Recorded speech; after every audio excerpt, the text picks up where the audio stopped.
the first talk is about the Android device security database, which is held by Daniel Thomas, Alastair Beresford, and René Mayrhofer.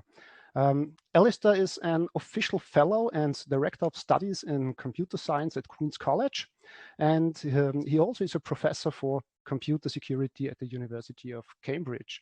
Since 2019, he's the deputy head of the Department of Computer Science and Technology. He's researching on the security and privacy implications of large-scale networked computer systems, specifically mobile network devices like smartphones and tablets. René Mayrhofer is the head of the Institute of Networks and Security at Johannes Kepler University, JKU Linz since 2014. And he's also head of the Christian Doppler Laboratory for Private Digital Authentication in the Physical World.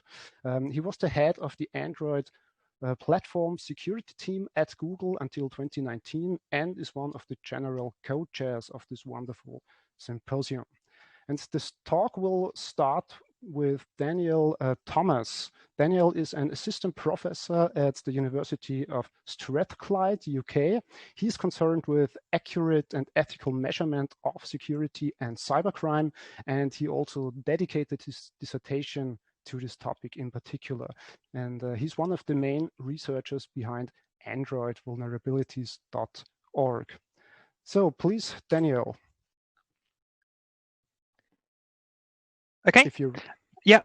So I'm going to talk about AndroidDeviceSecurity.org, which is a new project aiming to provide a transparent database of Android security attributes. Oh, next slide. So there's a big team involved with this, and this is an open project. Other people can, but René's going to talk about later about how other people can get involved. So at JKU in Austria, we have René, Michael, Dominic, Catherine, and Tobias, who are all working on this. And then at the University of Cambridge, we have Alastair, Beresford, and Stan Zhang. And then I'm at the University of Strathclyde, and then there are various people at Google who are helping on this project, in particular, Billy Lau, who has written a lot of the code that we will talk about later, and analysis. Next slide. So what was our motivation? Why are we doing this project? Well, we want to reveal the security state of Android devices so that people can make a judgment when they're deciding whether to keep using a device or to buy a new device as to what they should do. We want to provide meaningful data so that organizations, when they're deciding what devices should their employees be allowed to use, or what devices to buy for their employees, to make it possible for them to choose in a meaningful way. So currently, you can look at what features a device has, does it have a good camera, and that kind of thing, but it's much more difficult to tell whether it's secure or not, or whether it's more secure or less secure than some other device. And that means that it's difficult for manufacturers to prioritize investing in improved security, because there's a cost of doing that, it takes engineering time, but you don't get anything that you can market very easily to customers who are then going to spend money on your device. So we're trying to provide an incentive for investment in improved security by making it visible in a way that people can make decisions based on. Next slide, please. So this is not the first time that we've tried to do something like this. So back in 2015, we published some work measuring the vulnerability of devices to known and critical vulnerabilities. So this is a vulnerability where if you are running as running code in an app, then you can get to root or kernel mode. And we produced a score out of 10, which I'll describe later, evaluating different manufacturers or network operators or particular device models as to how good they were when it came to vulnerability. Now, at the time, people thought that Android security was bad with respect to vulnerabilities, and they were right. We found that many devices did do badly when we evaluated their exposure to known vulnerabilities. But we only measured vulnerability. We didn't look at all aspects of security, and this current project is much more holistic, looking at a lot of different factors that we didn't consider back in 2015. In particular, while we found that vulnerability was very high, most devices were exposed to known vulnerabilities most of the time, we didn't see exploitation. We didn't see all Android devices being in a botnet, though you might have expected that if you could do that, then that would have happened. But actually, there were other security factors in place, such as the Google Play Store, that were preventing these vulnerabilities from being exploited, even though they existed.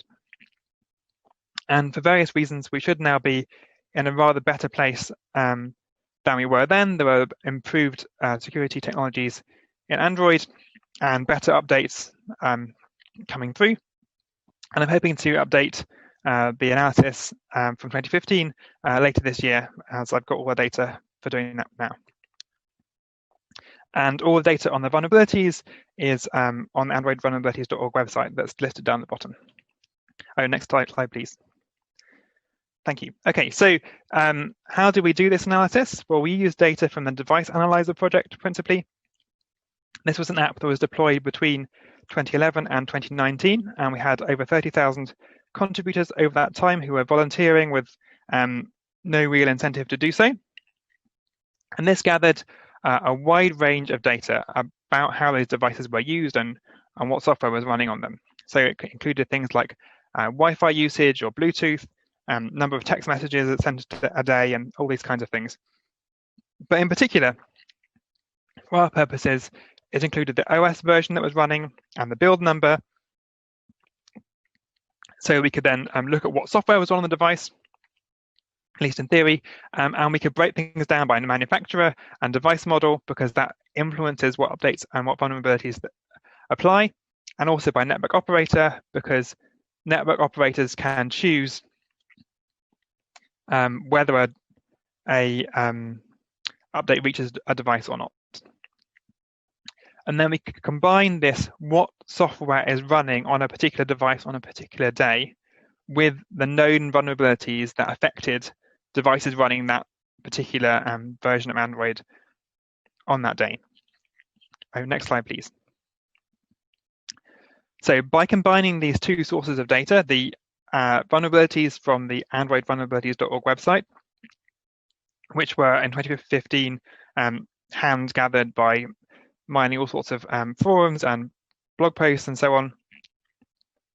And with this, what devices are running what software information from Device Analyzer, we could say on a particular day which devices were vulnerable. That is, there was a known critical vulnerability that affected that version of Android that device was running, and it definitely had not received an update since that vulnerability was discovered, and therefore it could not possibly contain a fix.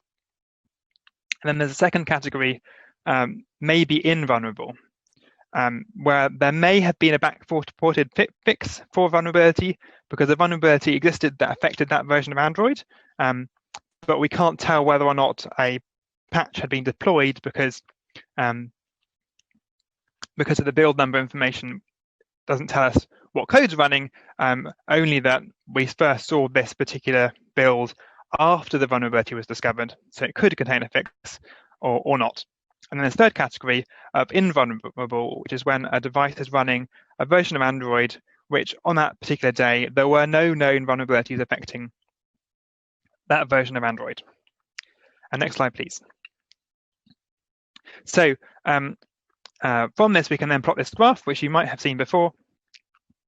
And this shows in red this vulnerable proportion of devices running versions of Android with known vulnerabilities on that day. And then in yellow, we have this may be invulnerable, which is when we don't really know because we don't have good enough data about exactly what software is running. And then green, when everything is okay. And 70% of the time it's bad, 11% of the time it's good, and 20% of the time we don't know. So there were lots of vulnerabilities in this period.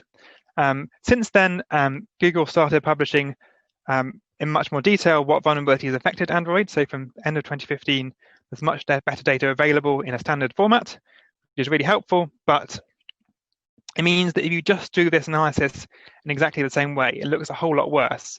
And that's just because we have better data. So it's not comparable. And the other thing that's not comparable is different versions of this graph. So if you draw this graph for one manufacturer and draw the same graph for another manufacturer, it looks a little bit different. But it's difficult to sort of stick graphs on different devices on their advertising marketing pages and say, look, they're slightly different shapes. Maybe you should buy one with a different curve. So we wanted to produce a score out of 10. So we have the next slide, please.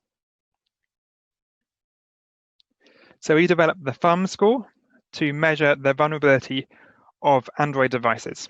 And this is composed of 3 metrics with weights attached so that we get a score out of 10 because 10 is a nice round number. The 3 components are F, the proportion free from known vulnerabilities. So a proportion of the time devices don't have any known vulnerabilities that affect them. U, the proportion updated to the latest version of Android. So if a manufacturer has 3 device models in circulation, and one of them is running a later version of Android than the other 2, then the proportion of devices that are running the other 2 that are running older versions is then deducted from the overall proportion, so that for a manufacturer to get the top score on U, all of their devices need to be running the same version of Android. Doesn't necessarily need to be the latest version of Android they could be running, in theory, just the latest version that they're giving to anyone. So this means that if they leave anyone behind, they have to leave everyone behind, and therefore they have this kind of marketing cost to that, because then people who are buying new devices can see that they're getting an old thing. And this is trying to push people towards shipping the latest version, because the latest version usually has better security features and also fixes for vulnerabilities. And then the third component, M, the mean number of unfixed vulnerabilities. So F, if you have one critical vulnerability, then that hits your F score. But M captures the fact that some devices had 7 or 15 known critical vulnerabilities affecting them on a particular day because they just never shipped any updates at all. And so M gets worse, the worse things get. But because it's an unbounded number, we end up with this funky exponential thing at the end. And then they're all weighted up together to end up with a score out of 10. Though if you change the scores a little bit, then the weights of it doesn't make too much difference. Go to the next slide, please. So from this, we can then compare the different manufacturers. So at the time, we found that Nexus devices got the best score if we categorized them separately from other things. This is before Pixel devices existed. Then LG came next, and that's because most of the LG devices in our dataset were Nexus devices. And then Motorola, Samsung, and then down the bottom, you've got these 3 at the bottom you might not have heard of. They were big in Bangladesh, and we had a bunch of data from Bangladesh. And you don't see Huawei on here because they weren't big enough in 2015 to feature heavily enough in our dataset. And at this point, I'm going to hand over to Alastair, who's going to talk about our current work.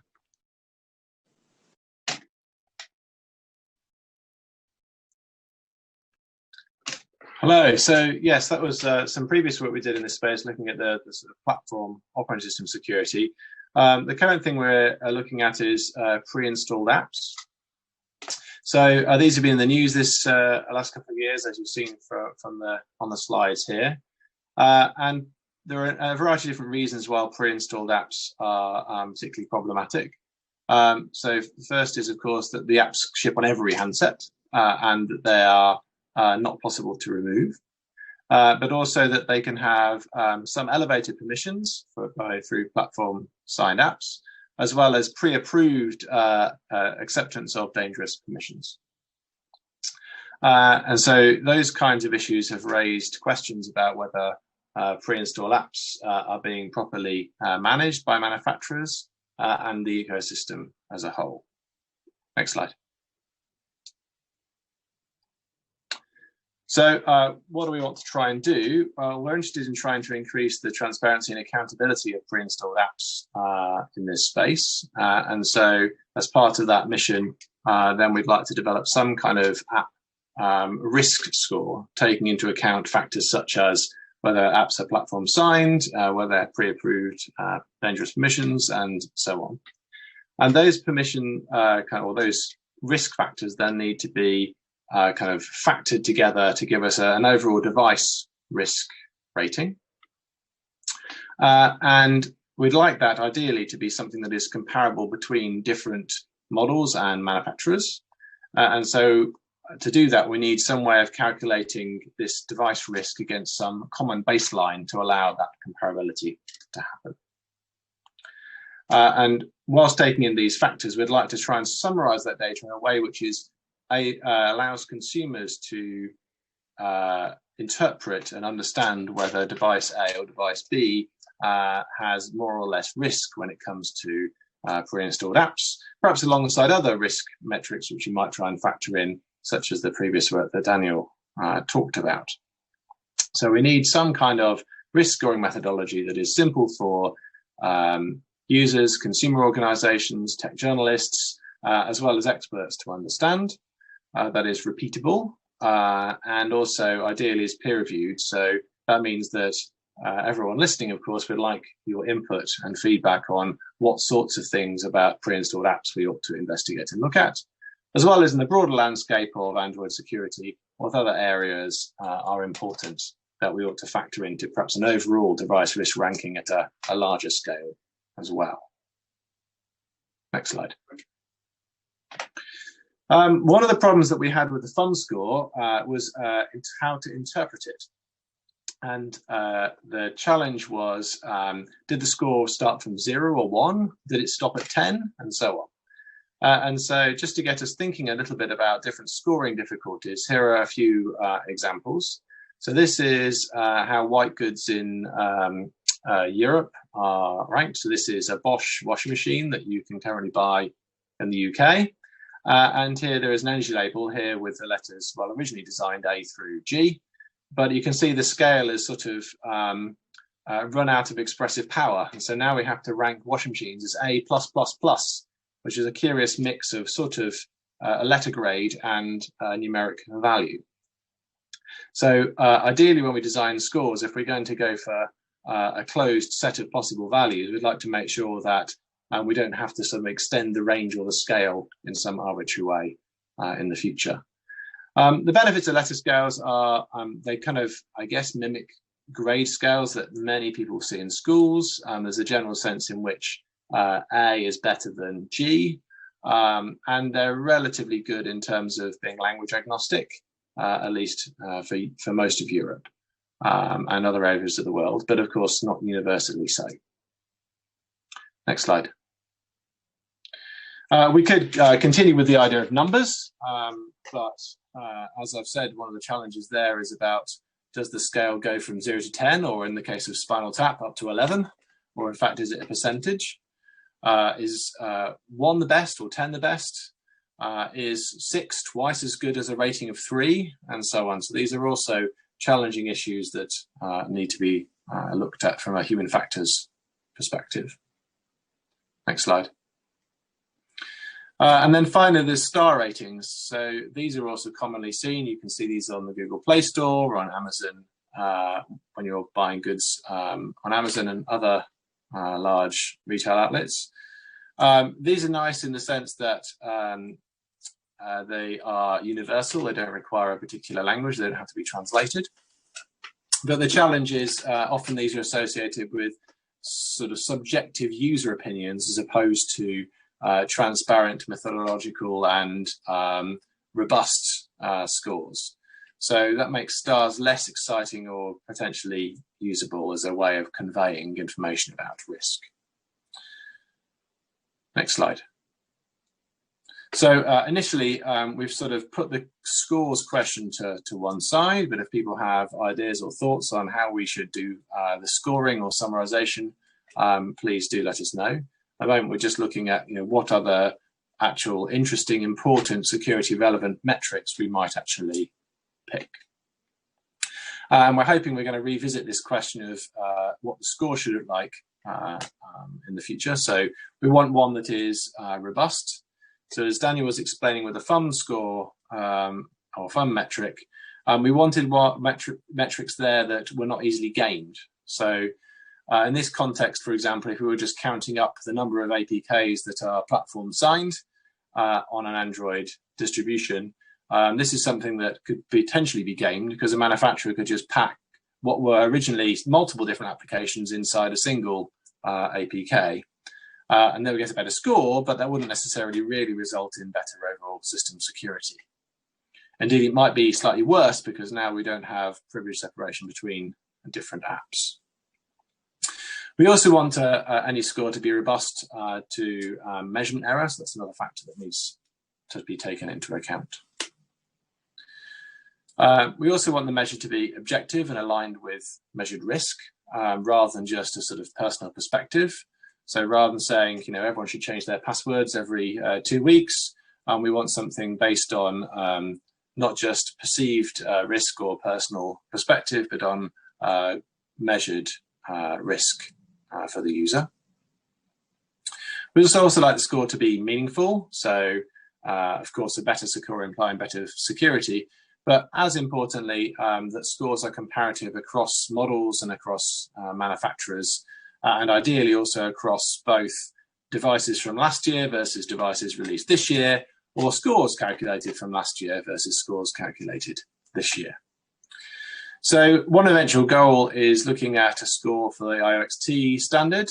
And so that's a sort of medium-term goal that we're kind of trying to work towards there. Next slide. So what are our current kind of next steps? So we're looking at 3 particular areas of concern for pre-installed apps. So we're looking first of all at platform sign-apps, how many there are on the platform.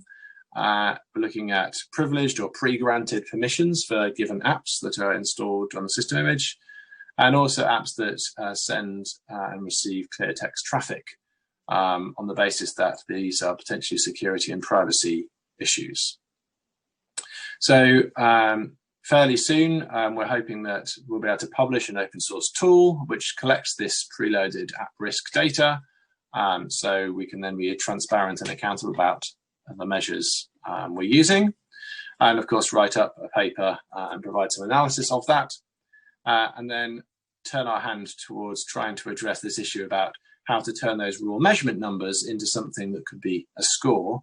And the IOXT certification profile is one area that we want to look at, but we're also interested in this general question about how to present meaningful data to the end user in a more broad sense too. Next slide.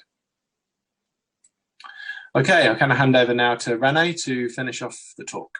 René. Thank you, Alastair. So building upon the history that has already gone into measuring a lot of the data, we have decided to focus for the time being on 2 sources of such data for security relevant attributes on Android devices.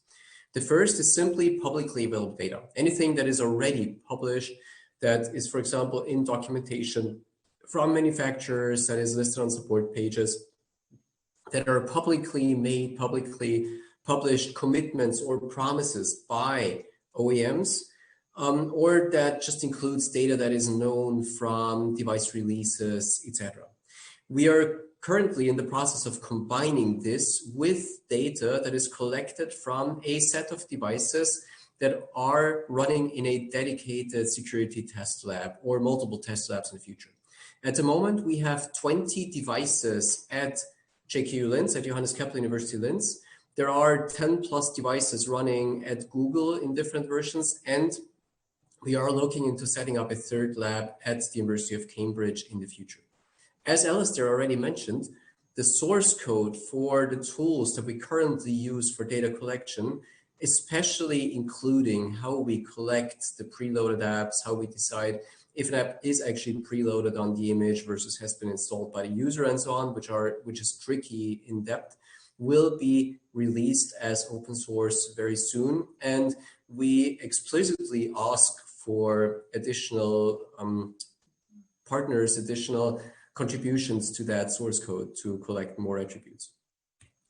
How does that look like right now? As you can see, this is really ongoing work. So we have those 20 devices up and running, but they're not yet in a setup that is physically as nice as we'd like it to have.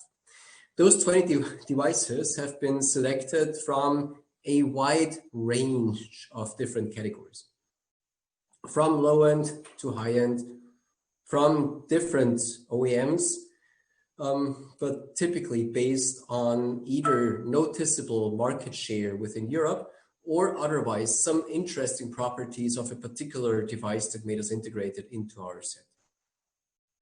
We were looking for devices that are running either Android 9 or 10 with one exception, the set that we have, and that are typically just have been released in 2017 or later. We have two exceptions there because of still significant market share within Europe.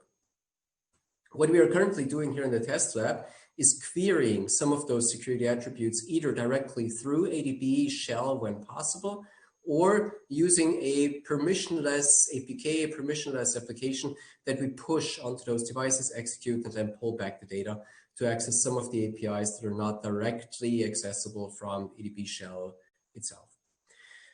Finally, we also have the possibility, you can see the nice tourist access point there in the back of the picture, to capture Wi-Fi traffic per device, including any multicast traffic and any randomization of the MAC addresses that might potentially happen there.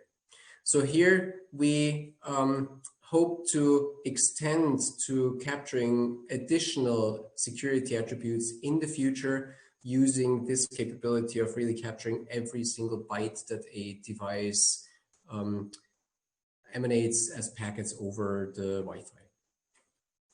However, in the future, we would like to go another step forwards to get even broader data on the security status of devices in the field.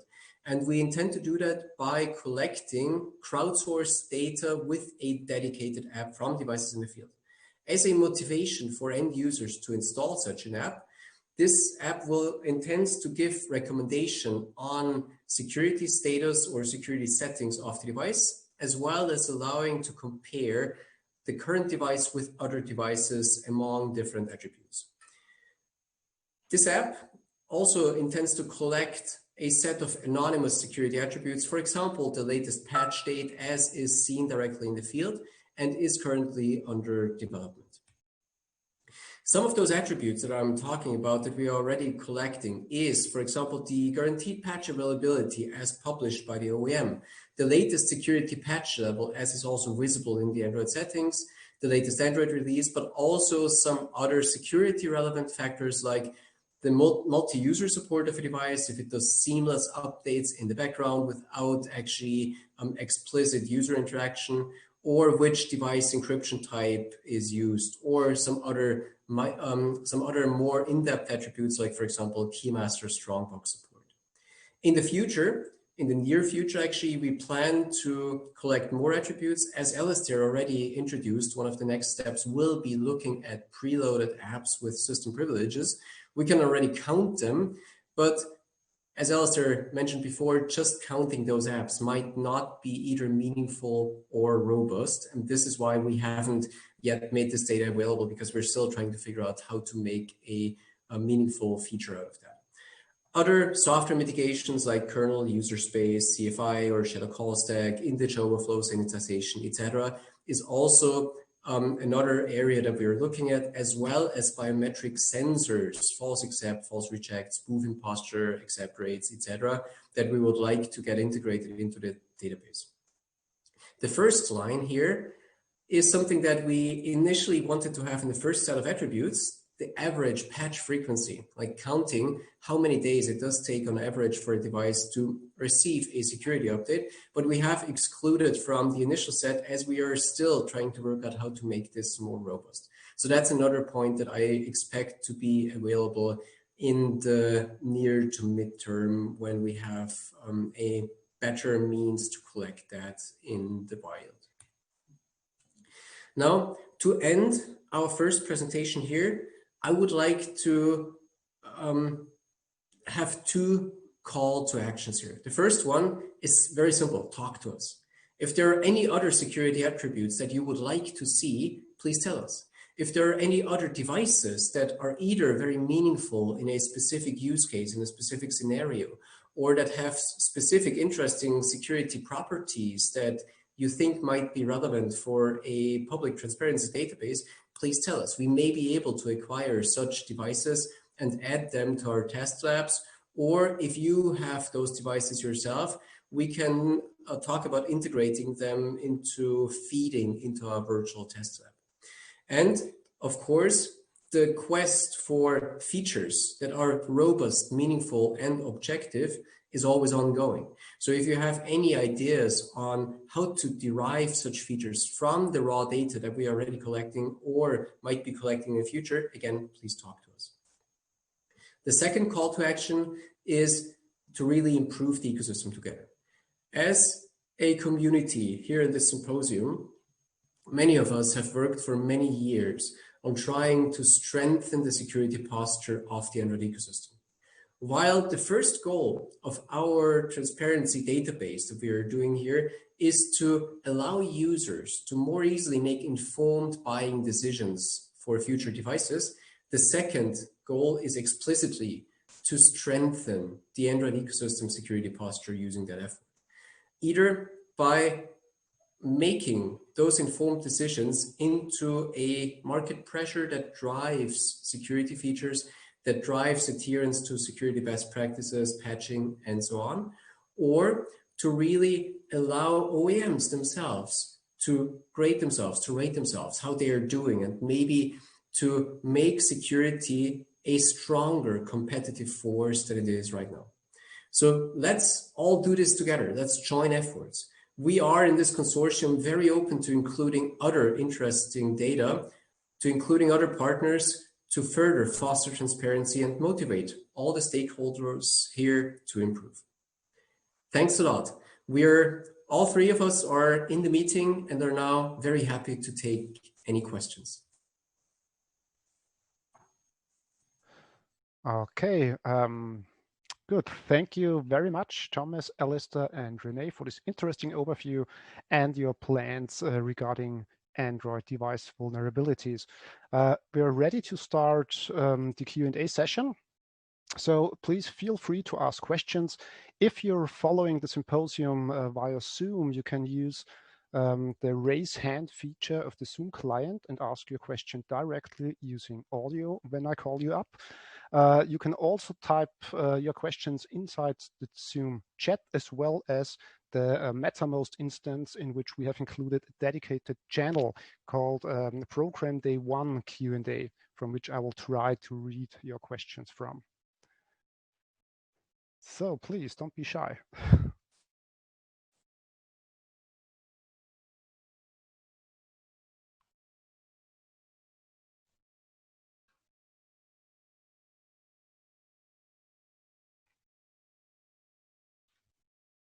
So I guess the people are still typing.